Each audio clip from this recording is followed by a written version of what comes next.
Bon. Vous l'avez?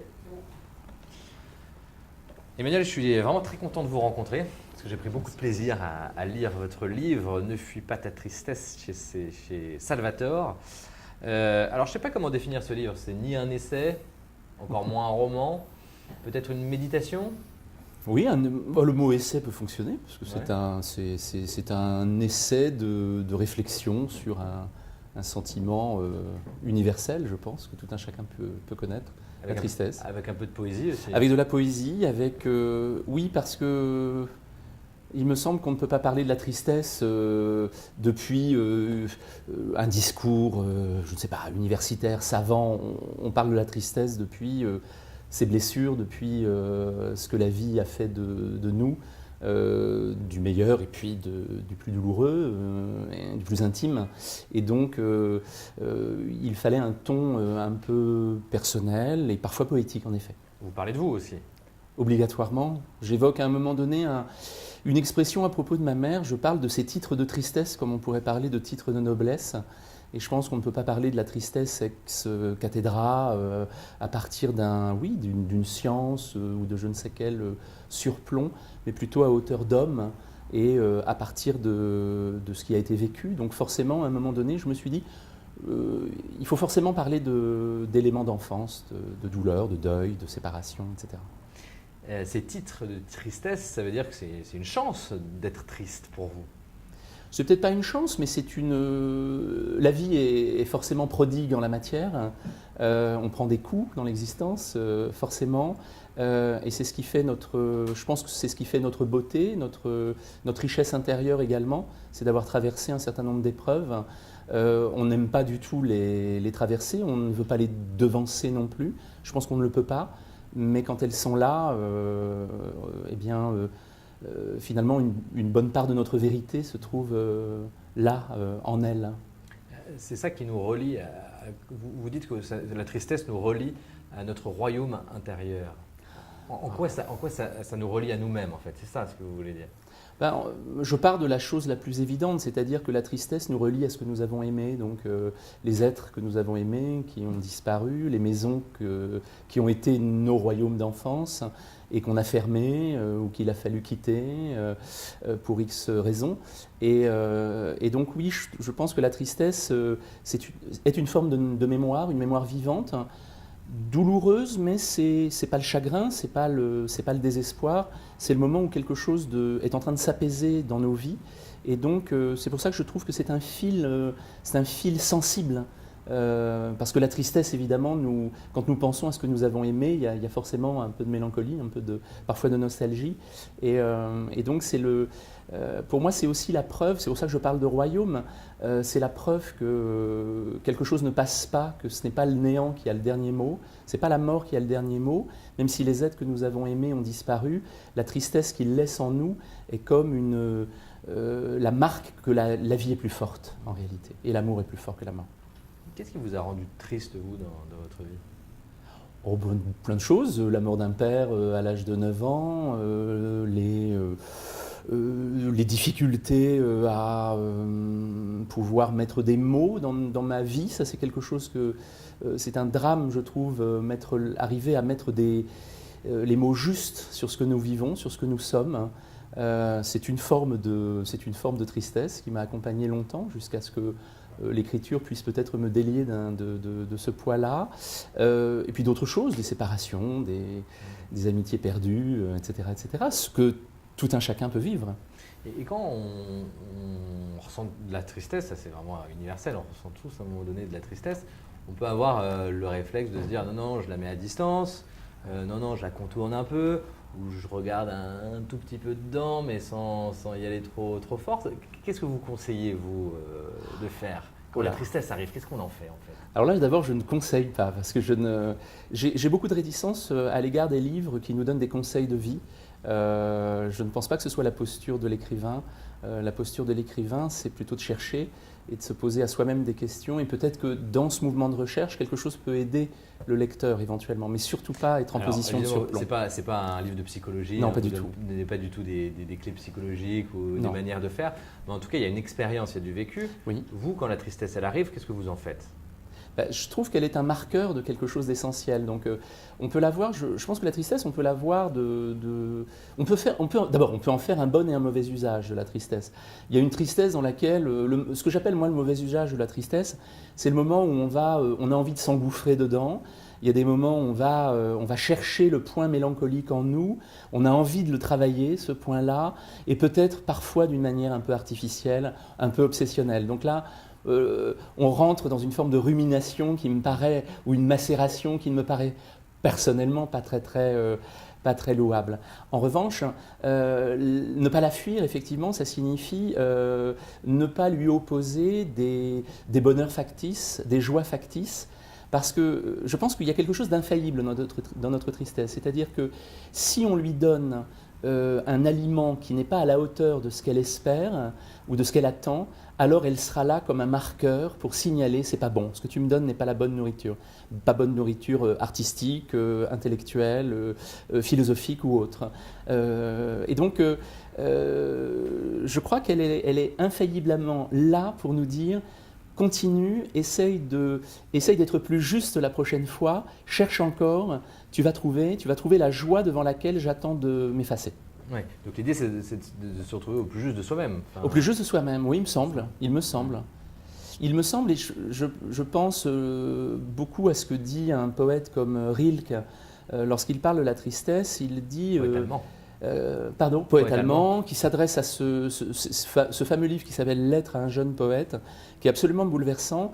Et il y a une des lettres de ce jeune poète où celui-ci évoque sa tristesse. Et Rilke lui répond en disant surtout, ne la fuyez pas, surtout n'allez pas danser, n'allez pas mettre de la musique pour vous distraire, pour vous divertir de cette tristesse-là, parce que cette tristesse, c'est comme un inconnu dans une maison. Cette maison, c'est la vôtre. Cet inconnu, c'est vous. Mais vous, pas tel que vous êtes, mais tel que vous devez devenir. Tel que vous attendez vous-même, peut-être au plus intime, de devenir. Et donc, si vous fuyez cette tristesse, vous manquez le grand rendez-vous. Et le grand rendez-vous, c'est avec celui que vous devez devenir. Ouais, donc c'est un rendez-vous avec soi, tout simplement. Un rendez-vous avec soi-même, mais soi-même peut-être tel que nous sommes chacun peut-être le nom d'une promesse. Donc là, on s'achemine vers une dimension probablement plus spirituelle, où il me semble que tant que nous ne sommes pas là en phase avec cet appel intérieur qu'est la tristesse, je la prends un petit peu comme une soif, comme quelque chose qui nous dit, oui, comme un appel intérieur. Tant que tu ne me donnes pas ce qu'il me faut pour disparaître, je serai là pour te signifier que tu n'es pas encore arrivé au bout du chemin. Finalement, alors, le mot Dieu est un grand mot. Hein. C'est difficile de se dire qui est Dieu, comment il est. Mais est-ce qu'il n'y a pas un peu de ça aussi dans cette justesse-là? Un peu finalement Est-ce que c'est pas ça la force de Dieu ou la force de vie? Ou je ne sais pas comment vous pourriez l'appeler, vous. Oui, c'est la force d'amour. Je pense que notre tristesse attend de disparaître devant le plus grand amour. Donc le plus grand amour qui soit, c'est celui qui nous est porté depuis toujours, qui nous a appelés à la vie. Alors on le nomme, oui, on le nomme Dieu, ou on ne le nomme pas selon son degré d'envie, de croyance, de doute peut-être. Mais je crois que de toute façon, on ne peut pas échapper à ce questionnement-là. Parce qu'à un moment donné, cette tristesse, il me semble qu'elle est justement l'appel de ce plus grand amour. Donc à un moment donné dans notre vie, qu'on soit croyant ou qu'on ne le soit pas, je crois qu'on a rendez-vous avec le plus grand amour. Alors il sera peut-être humain, on se dira que c'est l'être avec lequel nous devons passer notre vie et dans le plus beau, le plus grand des feux d'amour. Ou alors ça peut être cela et puis autre chose, et puis ce feu invisible qui est là et qui, je pense, qui nous appelle. Et comment vous transformez cette tristesse-là en autre chose, ce qui nous appelle justement? Comment on y arrive? Parce que l'idée, c'est pas de rester sur sur la tristesse ou sur le. Comment vous Je ne sais pas si j'ai le mode d'emploi. Sans être un mode d'emploi, mais comment vous pouvez vivre. Comment vous pouvez vivre ce sentiment-là, vous, pour en faire quelque chose? Je ne sais pas, j'ai l'impression d'une. Mais je ne sais pas si c'est donné ou si c'est une disposition personnelle. J'aurais plutôt tendance à l'humilité, à la modestie, à me dire que ce sont les circonstances et ce sont les êtres rencontrés, les paroles entendues, les lectures qui viennent nous travailler en profondeur et peut-être nous faire espérer ou du moins nous donner confiance. Et il me semble que il y a quelque chose qui est presque antérieur à toute forme de foi, me semble-t-il, c'est cette sorte d'aventure extraordinaire qu'est la vie, dont on peut. Il me semble que quel que soit son degré de croyance, encore une fois, ou la forme de sa croyance, il me semble que le miracle de la vie est quelque chose dont la grandeur nous submerge. Enfin, c'est quelque chose quand ça se dévoile à nous, la merveille d'être vivant, ce que ça peut signifier, ce que ça peut représenter. Voilà, il me semble que devant cette merveille-là, les doutes que je peux avoir, les écorchures que j'ai reçues dans l'existence, ce qui fait que je suis moi-même, ne peut se transformer qu'en remerciement, qu'en gratitude. Et j'espère que le livre est un mouvement de peut-être pas de l'ombre, je ne sais pas, mais en tout cas de ces blessures de la nostalgie vers quelque chose qui est plutôt une forme de célébration et de gratitude. Alors il y a une phrase que j'aime beaucoup. À chaque fois, avec chaque auteur et chaque livre qu'on a sélectionné pour le prix littéraire, je m'arrête sur une phrase, et alors celle-là je l'aime bien. C'est la vôtre évidemment. La tristesse, comme on le dirait, d'otage dont on est sans nouvelles depuis trop longtemps, est une preuve de vie. Oui, parce que le cœur triste, c'est le cœur justement qui n'a pas sombré dans ce qu'il y a de pire, c'est-à-dire l'indifférence. Quelque chose qui nous guette tous, on est tellement saturé d'informations, on est sollicité en permanence dans notre monde contemporain. Donc à un moment donné, on peut se dire, mais c'est trop, j'arrête, j'ai envie le rêve de déconnexion, le rêve de l'indifférence que je peux maquiller en sagesse, en quelques vertus que ce soit, à me dire plus fort que tout et à regarder tout avec une sorte de distance qui peut être celle de l'ironie, qui peut être celle même de la force d'âme, de celui qui se dirait au-delà des contingences, sûr de ses vérités. Et la tristesse vient dire, non, tu as ton cœur, c'est ton cœur d'enfant, c'est le cœur qui est tourné vers plus grand que lui, vers le grand mystère de la vie, vers les tombeaux fermés, et qui dit, oui, cette vie, pour moi c'est une preuve de vie, parce que ça nous dit, les formes que nous donnons à nos vies, sont-elles les plus adéquates pour accueillir toute la vie qui est en nous. Et il me semble, alors c'est peut-être un travers de ma pensée, mais je suis à la fois bien dans mon temps présent parce que j'y vis avec les êtres que j'aime, donc j'aime le temps présent forcément, mais les formes sociales, les formes de vie qui nous sont proposées dans le monde contemporain, très largement me déplaisent en fait. Je les trouve étriquées. Je trouve que la société dans laquelle nous vivons n'a pas besoin que nous vivions à la pleine puissance de notre être. C'est comme les ordinateurs, quand on nous dit ah vous utilisez votre ordinateur à 5% ou 10% de sa puissance, finalement c'est comme nous. Et donc la tristesse, pour moi c'est une preuve de vie parce que nous sommes peut-être otages de formes de vie qui ne sont pas à la hauteur de la vie grand V à laquelle nous sommes amenés que nous sommes appelés à vivre. Parce qu'on n'a pas toujours le choix. On doit faire avec parce qu'on n'a pas toujours le choix, oui.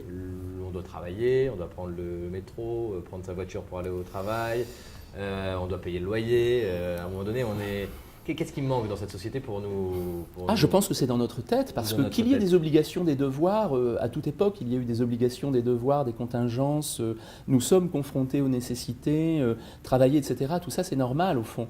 C'est un tribut que nous devons payer à la société, ça, c'est tout à fait logique. Mais c'est notre mentalité. Qu'est-ce que nous donnons à cet aliment intérieur? Qu'est-ce que nous lui donnons comme œuvre d'art? Est-ce que la société du divertissement dans laquelle nous vivons jusqu'à plus soif, est-ce qu'elle répond à nos soifs, à nos soifs intérieures, à nos appels intérieurs? Moi, j'ai pas l'impression. Enfin, j'ai l'impression que c'est la langue contemporaine est pauvre. Et Dieu merci, il y a des poètes. Dieu merci, il y a des artistes, de grands spirituels, des mystiques qui nous disent qu'il y a une autre façon d'être, une autre façon de vivre. Il faut être patient pour être triste aussi. Je ne sais pas s'il faut être patient pour être triste, mais la tristesse est une forme de patience. Ah, dans ce sens-là. Moi, je le dirais comme ça, c'est-à-dire que la tristesse, comme je disais, peut-être, oui, c'est pas le chagrin, c'est pas le désespoir. Ça, c'est trop fort. Quand je suis confronté à un malheur, je suis pas triste en réalité. C'est beaucoup plus fort, beaucoup plus violent que ça. J'ai pas le temps d'être triste à ce moment-là. La tristesse, elle viendra après, dans un deuxième temps, et elle viendra peut-être me dire que là, justement, ces grands déchirements, j'ai voulu peut-être me dire non, c'est injuste, me révolter contre les malheurs de l'existence. Et au fond, ce n'est pas le bon rapport. Ça, c'est le premier instant, le cri, les larmes, voilà, les fusions. Et puis la tristesse, c'est quelque chose de beaucoup plus doux. C'est un mot d'ailleurs presque indéfinissable, le mot tristesse. Voilà, on a tous un sentiment de ce que peut être la tristesse. Quant à le définir exactement, c'est quelque chose qui est beaucoup plus difficile, beaucoup plus ténu. Et il me semble que justement cette tristesse, elle est déjà une façon de nous dire, mais tu sais, quelque chose il y a un apaisement possible, il y a une destination à cette souffrance. Peut-être que tu ne la comprends pas, tu ne peux pas mettre des mots dessus, mais la tristesse, je trouve, est un fil qui nous relie à la confiance la plus grande. Comment vous avez eu l'idée d'écrire ce livre sur la tristesse ? D'abord, il y a une rencontre avec un éditeur, un ami. Il y a donc en toute confiance, qui me dit sur quel sujet voudrais-tu écrire. Et puis c'est venu peut-être un milieu de vie, pas au sens chronologique tout à fait, parce que je ne prétends pas devenir centenaire ayant 52 ans quand j'ai l'idée de ce livre. Mais disons que c'est aussi peut-être le temps c'est une très grande banalité ce que je vais dire, mais c'est le temps des bilans aussi, de se dire qu'est-ce qu'on a accompli comme chemin. Est-ce que c'était un chemin ? Parce que pas toujours l'impression que nos vies soient régulières, évidemment. Il y a beaucoup de méandres, beaucoup de zigzags. Et donc, à un moment donné, je suis professeur de littérature. Et c'est vrai qu'en littérature, on parle très peu de la tristesse, en fait. On va parler de la mélancolie, on va parler de la nostalgie. Ça, ce sont des sentiments qui sont le spleen baudelairien, l'angoisse. Mais le spleen, c'est pas terrible, c'est pas très positif. Ça fait un peu peur, non, le spleen ? Oui, mais il y a beaucoup d'énergie aussi là-dedans. C'est-à-dire, si vous regardez Baudelaire, si vous regardez tous les grands écrivains sont d'une manière ou d'une autre des mélancoliques, c'est-à-dire ou tous les grands artistes. C'est ce que disait Stendhal, à un moment donné, quand je serre la main à un mélancolique, je serre la main à un potentiel génie. Donc, parce qu'il y a de l'énergie. En fait, c'est quand on est serein qu'on on va être moins bon artiste, moins bon écrivain. Alors là, c'est un vaste sujet, c'est un très vaste sujet. Je ne sais pas s'il y a peut-être des sérénités dont on a besoin, effectivement. Mais en tout cas, c'est un réservoir d'énergie, là. Et je pense que la tristesse nous dit cela aussi. Les philosophes n'aiment pas tellement la tristesse. Spinoza nous dit que c'est une perte d'énergie, justement, que nous allons perdre de l'allant pour construire les choses, pour agir. Moi, il me semble que c'est, à condition évidemment qu'elle soit cette paix que j'évoque, il me semble qu'elle nous raccorde à la juste musique de notre existence. Et vos élèves, ils ont lu votre livre, pour certains ? Oh, je ne sais pas, j'essaie de distinguer les choses. Quelques-uns l'ont lu, je crois, oui. Et les retours que vous avez sur ce livre, qu'est-ce qu'ils vous disent, les gens de ce livre ? Les gens me disent que... Alors des choses que je trouve absolument, moi, qui me bouleversent, parce qu'on écrit vraiment dans une forme complète de solitude. Je ne crois pas aux écrivains qui disent j'écris pour. Je ne sais pas pour qui j'écris. Il y a un moment donné, il y a une nécessité intérieure. Et le fait justement qu'il y ait des retours où on me dise mais ce que vous dites, je l'ai vécu autrement, mais vous mettez des mots sur ce que j'éprouvais, ce que je ressentais, sans pouvoir me le dire, ça pour moi c'est la plus belle des récompenses. Parce que je me dis qu'au cœur de nos solitudes, nous sommes reliés les uns aux autres par quelque chose de beaucoup plus fondamental que nos solitudes. On est reliés par quoi ? Nous sommes reliés par cette communauté d'expérience, nous sommes reliés par la promesse dont nous sommes le nom, et donc nous sommes reliés par un fil qui n'est pas humain. On se ressemble quand même pas mal finalement les uns les autres. Je crois qu'on se ressemble beaucoup, oui. Nous cherchons, nos biographies pourraient paraître extrêmement différentes si on était au stade des événements en tant que tels que nous vivons. On a chacun la singularité de notre vie et de nos musiques, mais il me semble, oui, qu'il y a des échos. Ouais, c'est plutôt rassurant ça, non quand on parle de vivre ensemble on a quand même un paquet de points communs. Oui, c'est vrai. Ça pose peut-être la question effectivement du vivre ensemble. Qu'est-ce que nous mettons en commun pour faire société? Et on peut mettre ce que nous avons de plus superficiel, et puis on peut espérer mettre à certains moments ce que nous avons de plus profond. Et pour moi, c'est l'utopie littéraire, c'est-à-dire que la littérature, c'est une utopie. C'est une communication qui part de la solitude la plus complète, et au fond, nous construisons livres à travers livres qui vont avoir leur vie. Moi, je suis très sensible à la vie personnelle des livres. Tout à coup, on a des retours, on n'a pas imaginé que ce livre pouvait aller à tel endroit, être lu à tel moment, dans telle circonstance, et au fond, avec ces fils comme ça qui sont invisibles, qui sont ténus, quelque chose comme je ne dis pas une contre-société, c'est pas ça, mais une société peut-être plus humaine, souterraine d'une certaine manière, se construit. Et la littérature est le nom de cette société secrète, si l'on veut, ou souterraine. Et il y a un chapitre dans votre livre qui s'appelle « Le pays qui n'a pas de nom ». Oui, le pays qui n'a pas de nom. Ah, alors ça, c'est quoi ça? Le pays qui n'a pas de nom, c'est le pays au fond... Alors là, pour vous répondre, c'est long. En fait, je pense que nous portons tous, on peut parler de royaume, nous portons tous un royaume intérieur, c'est-à-dire dans tout ce que nous avons vécu, quelque chose est venu se déposer dans un espace intérieur. On peut l'appeler l'âme, on peut l'appeler le cœur, chacun nommera cette petite parcelle qui nous appartient. Et en fait, le plus beau de nos vies, mais qui peut être le plus tragique, qui peut être le plus personnel, se dépose là. Et en fait, cette matière-là, symbolique, spirituelle, imaginaire, sensible, je la retrouve dans les livres que j'aime, je la retrouve dans les poèmes qui me bouleversent. Je la retrouve lorsque tout à coup j'ouvre la Bible, j'ouvre un psaume et que la parole qui me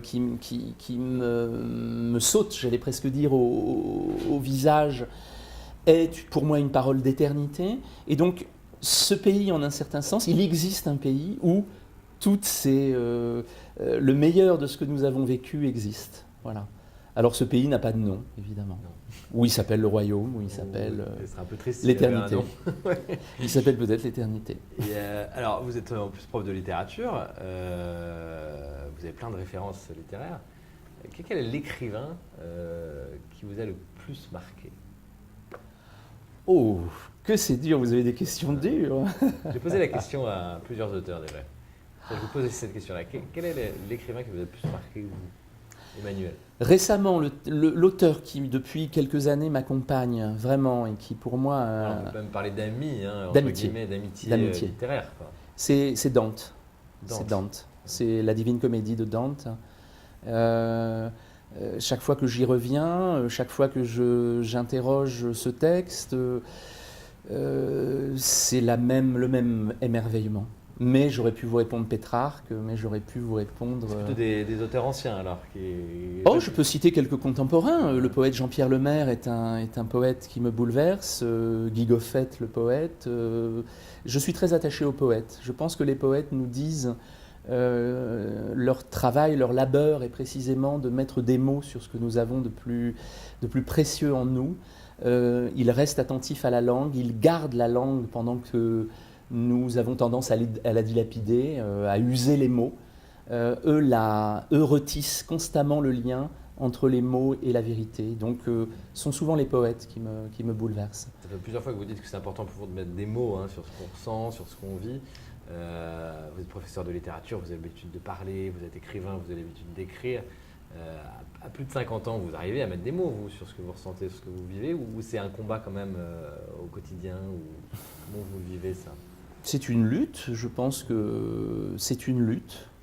C'est une lutte parce que plus on avance justement, plus on se rend compte, je trouve, nos expériences de vie font que on est plus attentif à ce qui se trame dans nos existences, dans nos relations, et plus, je trouve, on est heurté par les approximations de langage, par les simplifications du langage. Et, et je pense que c'est une des tragédies contemporaines de ne pas parvenir à prendre le temps de mettre des mots sur nos vérités, qu'elles soient collectives d'ailleurs, qu'elles soient individuelles. C'est aussi très politique, ce que je peux dire. Le politique a usé le langage jusqu'à la corde. Il faudrait imposer un moratoire de silence, faire pénitence, des grands silences, pour reconstituer un langage peut-être. Bon là c'est une utopie. Hein, mais... Oui, mais c'est bien d'avoir, ça fait avancer les utopies aussi. Alors comme on est réunis autour de ce livre pour décerner le premier prix de la liberté intérieure, j'ai une dernière question, c'est pour vous, qu'est-ce qui vous rend libre? Je pourrais dire la foi, qui est confiance. La foi, c'est confiance. La foi, c'est la confiance, oui. Oui, pour moi, la foi, c'est la confiance. Ce qui n'exclut pas le questionnement, le doute, l'interrogation, mais qui me dit que nous avons peut-être... l'essentiel de nos vies se joue sur deux scènes.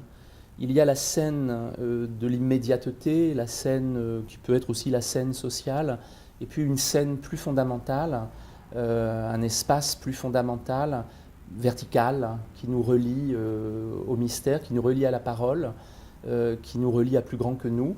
Et donc, quand on est relié, je pense toujours à cette phrase d'un des personnages de Claudel dans Le Soulier de satin, qui est martyrisé sur le navire. C'est la première scène. Il est attaché à la croix et il dit « mais attaché à cette croix, je suis libre, hein, puisque cette croix n'est, elle, attachée à rien. » C'est une belle image. Voilà, c'est la liberté absolue. Merci Emmanuel. Merci à vous. Un plaisir. Merci David.